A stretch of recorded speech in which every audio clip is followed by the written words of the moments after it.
Hello and welcome to I Care for Billion. This is Dr. Ali. Healthcare promised from cradle to grave. That's right, we're talking about NHS UK, National Health Services of United Kingdom. United Kingdom is present in the northwest coast of the European mainland. It has Great Britain and Northern Ireland. Great Britain again has England, Scotland and Wales. England is famous for many things: David Beckham, fish and chips, Big Ben, red buses, black cabs. Windsor Castle is the oldest royal residence still in use. England is famous for its educational institutes, and thanks to England we got our epic romances, William Shakespeare. Population in United Kingdom is 64 million, out of which 80% live in England. NHS, National Health Services, was established in 1948 as one of the major social health reforms following Second World War. The average life expectancy rate then for men was 63 years and women was 71. And now the average life expectancy rate for men is about 79 and female is 83 years, which is quite high compared to any European Union countries. An infant mortality rate, which is about 34 deaths or about 1,000 live births then, and now it is about 3.8 deaths out of 1,000 live births. This shifting age profile is a sign of modern medical success. Now we are talking about financing of healthcare system. In United Kingdom, the central government, HM Treasury, Her Majesty, funds NHS England through Department of Health. Whereas from the central government through the Burnett Formula funds to NHS Scotland, Wales and Northern Ireland. The Burnett Formula was actually devised in 1978 by Lord Bennett. It was a temporary measure, but it's followed till date. What Lord Bennett once believed that the major funding was going to Scotland rather than England, and the least amount was getting for the Wales. And in United Kingdom now it's general taxation. It's mostly publicly funded, which is about 83.5%. Most of the healthcare services are free at the point of use, except dental and pharmaceuticals. And the part of the remaining funding is from the out-of-pocket and private insurance. Physical and human resources. Health system has never been same across these four nations. This variation has increased mainly due to transfer of powers for healthcare and public health. If you've noticed, these hospitals have tended to decline with the start of NHS. It is mainly due to shifting of care from the smaller to larger one and from the healthcare services to community services. If you've also noticed the numbers here, the nurses, which is about 870 per 100,000, which is quite higher than the European average, but it's tend to decline now. Whereas doctors are about 278 per 100,000. Again, the European average is about 347. And hospital beds, which is about 229 per 100,000, again, European average is quite high, which is about 359, and the average length of stay is about 6 days. So if you notice, the hospitals, doctors and nurses are slightly coming down and declining. And due to Brexit, the people might suggest that it might go even worse in terms of reducing the manpower of human resources when it comes to healthcare professionals. So this will cause demand shocks. Due to these demand shocks, there will be high waiting time. So normal elective procedures, the patient have to wait for about more than 4 or maybe 5 months, which is quite high. Now coming on to provision of care. Certain programs have been initiated like Health Protection Program, Health Improvement Program, Reducing Health Inequality Program. When you talk about provision of care, it is divided into 3 parts: primary, secondary and tertiary care. Primary care is the first point of contact, the ongoing care, the gatekeeper for specialized care and practice-based GP. Whereas secondary care is salaried specialist doctors, whereas tertiary care is mainly due to complex and rare treatments have been done, where primary and secondary care could not be taken care of, will be taken care of in the tertiary care. Now moving on to the interview session, in my recent visit to UK, London, I happened to meet the Professor Jonathan Q. Tritter, who is a professor of sociology and public policy, who's also the executive dean for Aston University, and he's one of the key advisors to the NHS. He will be talking to us about and sharing his ideas and knowledge about the challenges faced and the strengths in NHS. So let's hear it from him. So I'm a professor of sociology and public policy, and I'm an executive dean and pro-vice chancellor of the School of Languages and Social Sciences at Aston University in Birmingham. Okay. And my main area of work for the last 25 years has been around patient and public involvement. That is how people should have a say in the organisation and delivery of health services, not only for themselves individually as patients, but also collectively on behalf of their community, their town, or their locality. One caption, what NHS says about, right to health, and of course from cradle to grave. So when we talk about that, what do you think from your personal perspective, looking at the present political environment and social determinants across the health, and of course the different nations around the globe, what do you think the main trends in NHS at the moment? So I think National Health Service, and the British NHS is only one. The Nordic countries, Italy, Spain, and New Zealand all use the same structure, the same form of publicly funded health care. So the thing that's distinctive about this is that it's universal, that the government is the primary provider, that is they employ the staff who deliver the services in facilities that on the whole they own, and that equity is built into the system as a whole. The freedom of access, independent of the ability to pay on the basis of need, means that whether you're poor or rich, you should get the same service from the same places, from the same doctors. And that allows for opportunities for distribution, redistribution. It means rather than giving more health care to people who are rich and usually are more healthy, we are willing to give just as good health care to people who are poor. And that means we're pooling the risk. We're pooling the risk across the entire population rather than just in a section of the population. Okay, then why is there a private health insurance in place?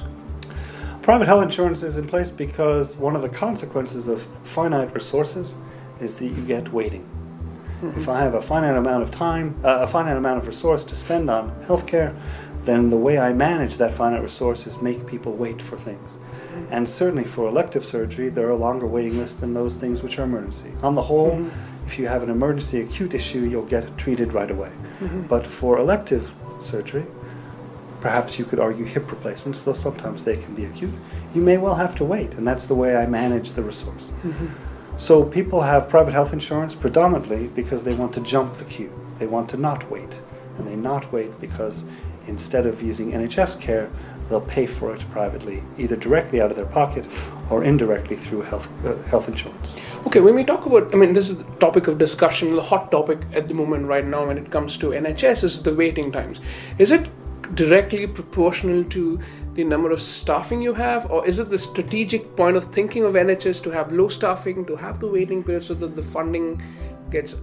I think really what we're talking about, the consequence of, it's not directly related to staff. It is about where you put your money.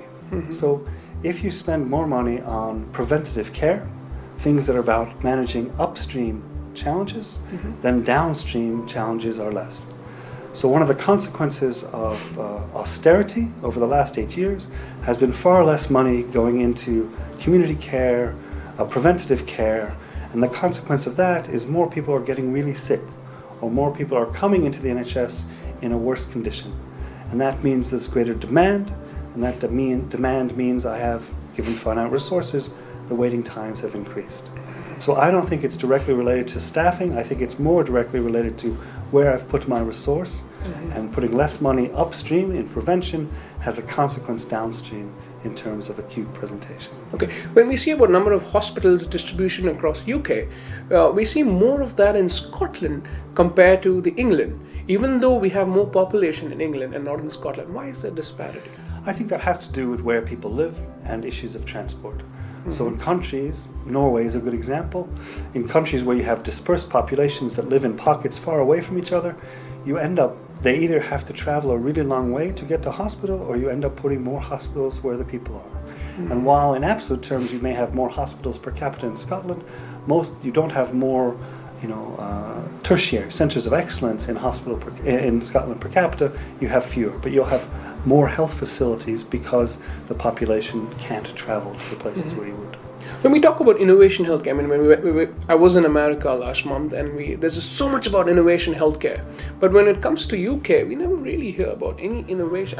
Of course, there is steady uprising of innovations and upgradations in healthcare, but that's not really the topic right now. Well, there's a body called NHS Improvement, which is just being merged with Public Health England. And NHS Improvement is charged with trying to identify innovative practice and spread it across the NHS. So there's lots of examples of that kind of activity. But I always worry when I hear the term innovation, because how do I know what makes it innovative? Okay. Sometimes stuff is just new, but we're going to label it innovative, and therefore we get it. So absolutely. I think that's always worth thinking about. What am I doing? How could I change it? What could I change? And who helps me understand what I could do better? And I guess from where I sit in terms of patient and public involvement being one of my primary interests, more understanding of the patient experience and what the patient experience can help me think of doing differently in terms of the way I provide care is a really useful way of thinking about change and possible change. Okay, then moving on to the next question, what are the main challenges right now NHS is facing at the moment? So we're, as I touched on before, this issue of austerity, the relatively low level of funding, and it's not just funding into the NHS, because NHS funding has increased year on year, though I wouldn't have argued it's increased in relation to both need and inflation. But if we've had disinvestment, less investment, cut investment into social care.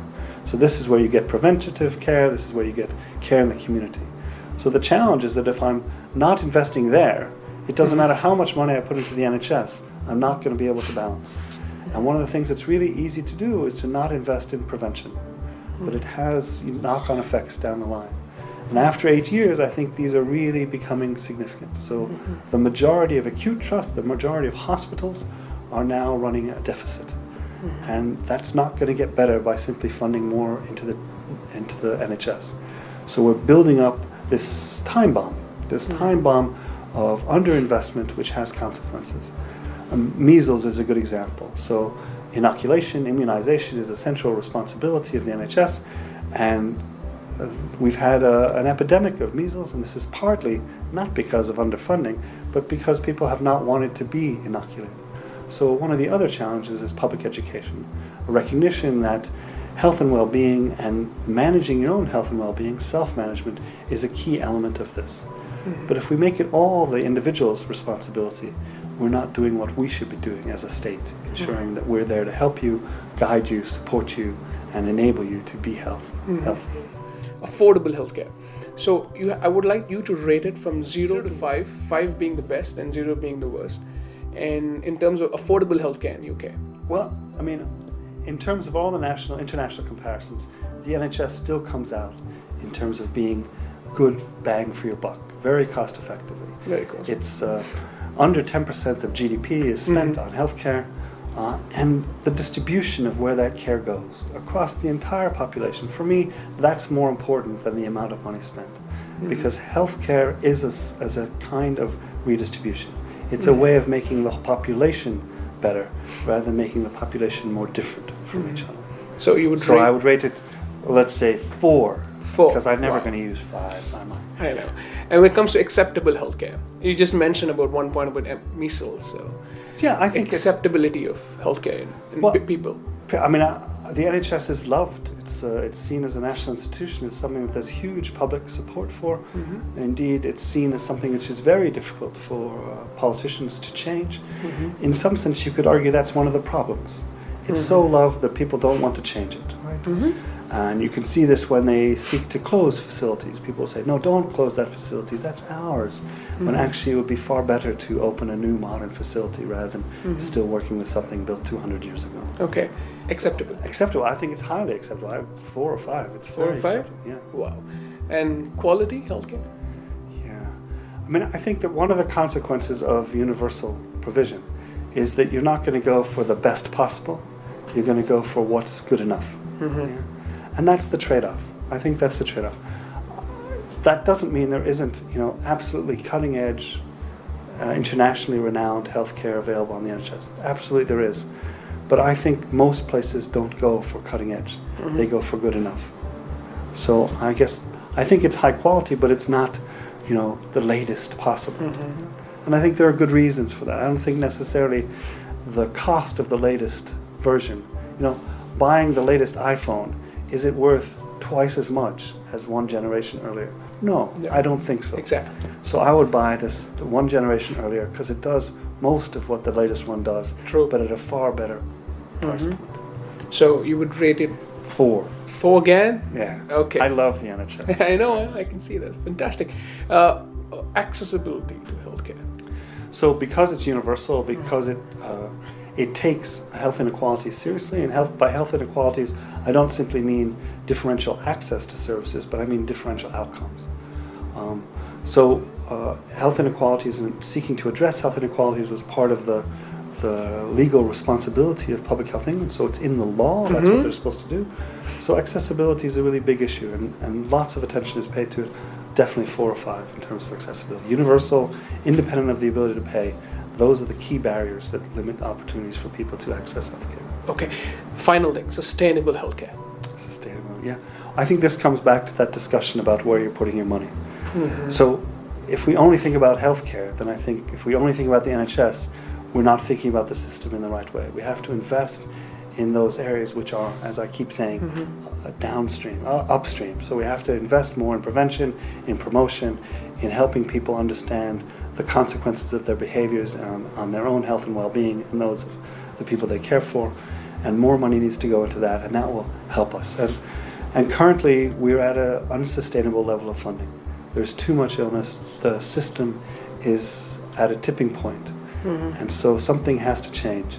And the question of whether innovation is going to save us, in my view, isn't the way forward.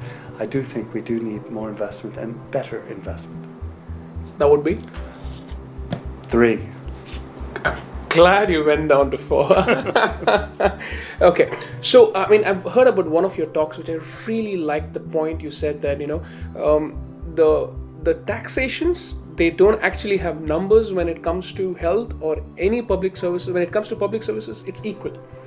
It's in Germany. If you see, they've explained what are the percentage of tax that goes to health and it's earmarked stuff. Yeah. Yes, and when it comes to UK, it's not like that. It's the same when you ask about the question about the road and the private toll. It was really fantastic. Can you just explain to the viewers how important it is? So, because NHS systems are funded through public taxation rather than a specific tax only for healthcare, the government becomes the guarantor of what's there. And so sometimes people challenge us and say, well, actually, I don't think the government is making the right decisions. And sometimes those challenges are more around health or education and less around defense or road building. Sometimes they're that. I don't think that we necessarily, as patients or citizens, have the information that helps us make the best decisions about the allocation of resources. Correct. That doesn't mean we shouldn't seek to influence them or seek to know or make our voices heard around the things that we think are important, our priorities. And those should be listened to and form part of the basis for the decisions. But yeah, public taxation means that it's about how much is in the budget that goes into the NHS, not a specific amount of your paycheck which is going into the NHS. True. All right, Professor, moving on to our last segment, your take-home message to all the viewers across the globe when it comes to health. All the viewers.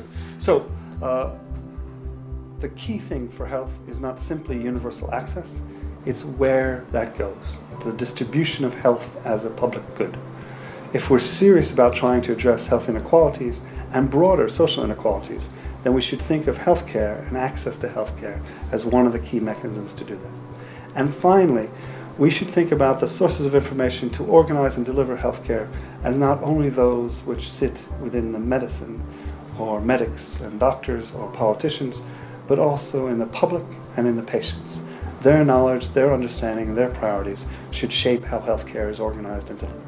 Wow, fantastic. Very, very well said. Thank you so much, Professor. It was fantastic to have you at the show. Thank you so much. We've been hearing a lot about waiting times in UK. As we also know that, the patients who are under NHS, we tend to go private insurance so that they can skip the line and at the same time they get to see their specialist at one go. With this, I was privileged to meet Julia Salmon, who's the hospital director for Spire Healthcare Hospital in UK. In conversation with her, we discussed about how slowly there's a shift of NHS to privatization in the United Kingdom. So let's hear it from her. I would like to know is, can you give an overview about the Spire Healthcare? Certainly. Spire Healthcare is a primary independent provider. It has 39 hospitals in the group, and it's perceived as a very high quality provider in the sector. The sector now in private healthcare offers a multitude of payors, and one of those payors will be NHS, one will be insured, and one will be self-pay. So we are very well respected. Our expectation is a quality measurement, and that will drive business through both in patient awareness, in consultant engagement, and again in the insurer market. And can you explain to us, it's a private hospital, right? Yes. So what kind of different kinds of patients do you see here when it comes to NHS patients or the private patients or the out-of-pocket patients? Yeah. So can you explain what are the percentage of distribution? Of course. So here locally at Harpenden, we have around about 60% of our patients are insured. So they will primarily come from a corporate insurance market, because our hospital is situated in an affluent area of the country in the south. So many of those customers will be insured with their roles, with their jobs. We also have patients who are insured privately as individual policies, so they will be people who've chosen to take out insurance and they pay monthly themselves rather than their jobs. And then, as you say, our other groups are the NHS patients. And the NHS is clearly a pocket of work that we can choose to support in many ways. And surgery is where there is an overdemand.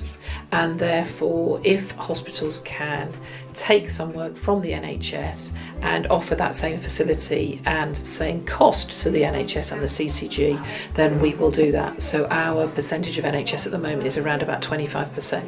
But in the group, there are hospitals that would maybe be doing 75% NHS. So across the group of 39 hospitals, each hospital will do their own decision making. And as chief exec of the hospital here, I will decide how we want to split our groups. So the final group is our self-pay group, who are people who are potentially able to support a private fee and a cost for surgery, and don't want to wait on the NHS for potentially at least 18 weeks, almost certainly between 18 and 25 weeks for surgery if they go through a standard waiting time, and they will prioritise their spend and spend up to possibly around about 11,000 for a hip replacement, say, and they will prioritise that spend. But it does mean they will see a consultant in week one, and they potentially factually they're in theatre within 10 to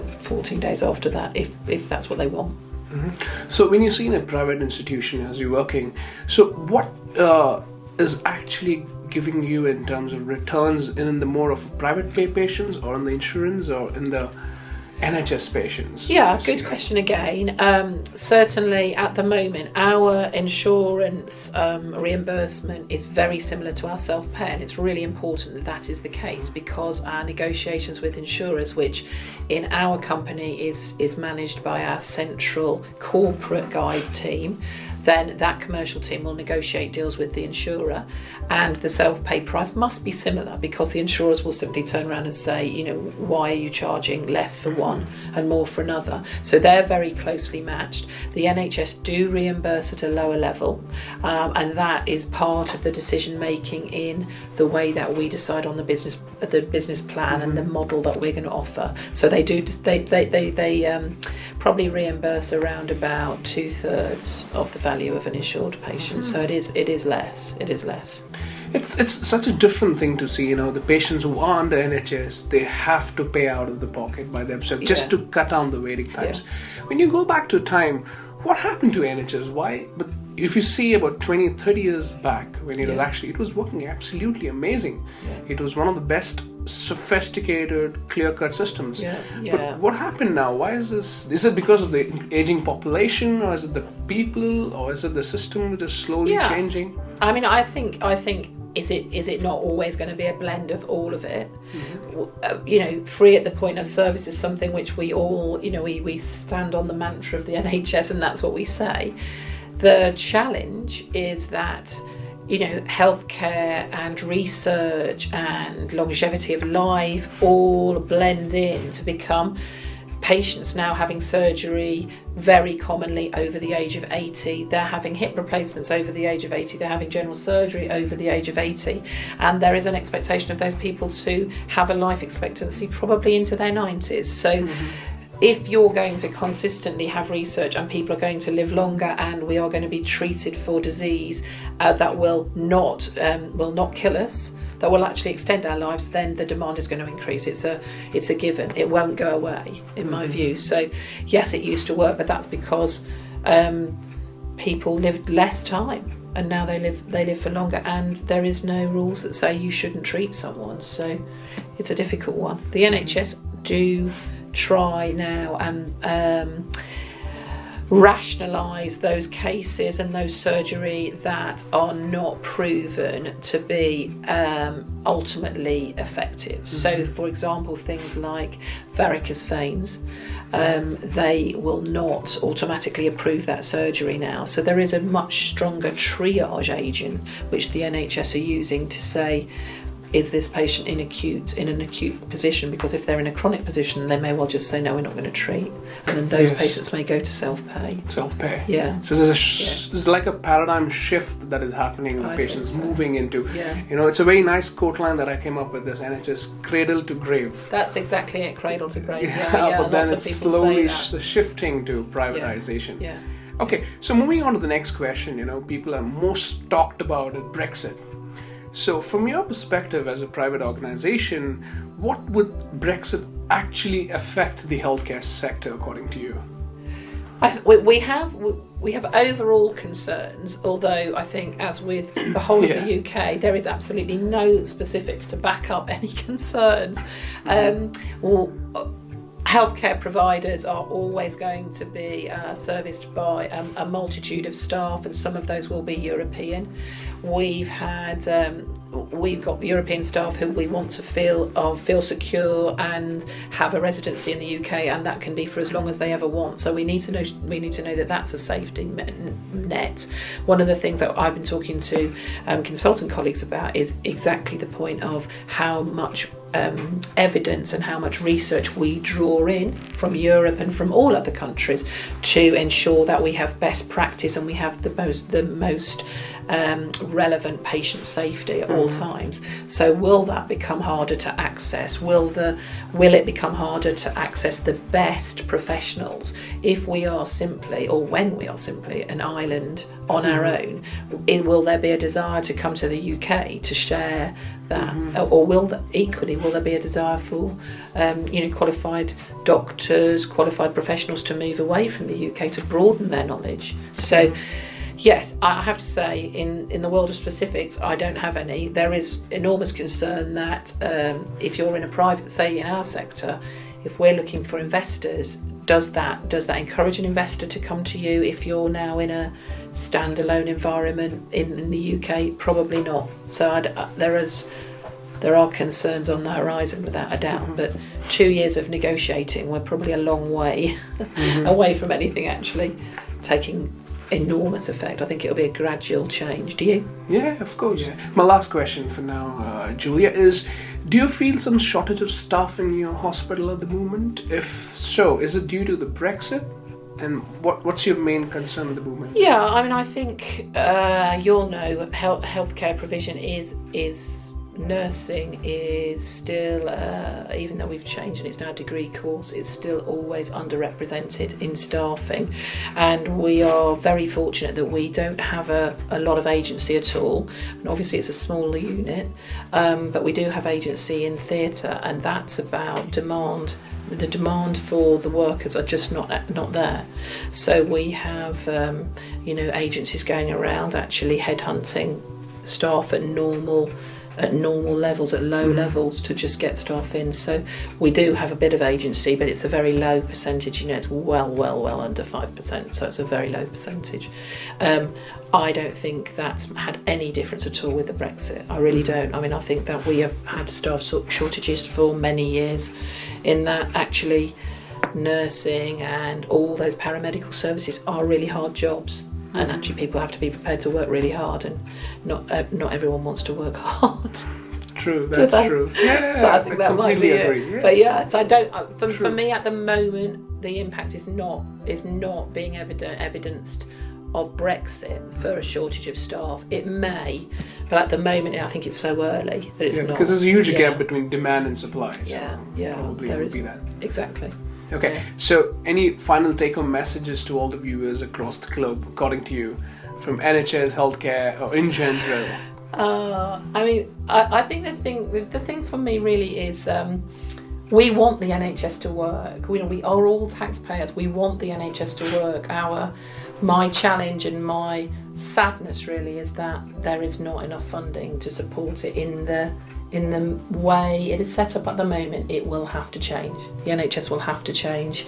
My anticipation is it's going to have to be part funded some way or another, because people will continue, as we said, to get older. The demand will ever increase, and at the moment the NHS is at risk of imploding, even with the support that the smaller units are offering them. So there is a definite desire for the NHS system to be something that we're proud of, and we are proud of it, but it does have a few cracks around the edges at the moment. So I hope you'll find a magic cure. Definitely we will. I mean, that's what we humans are for. Good.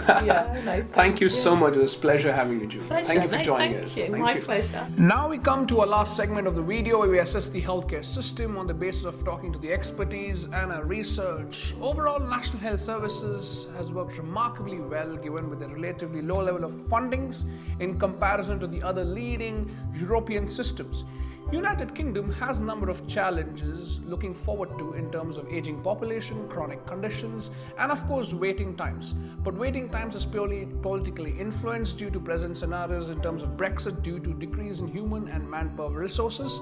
But nevertheless, there is substantial improvement in terms of infant mortality rate as well as life expectancy rate. So with this, we would like to rate the system as 4.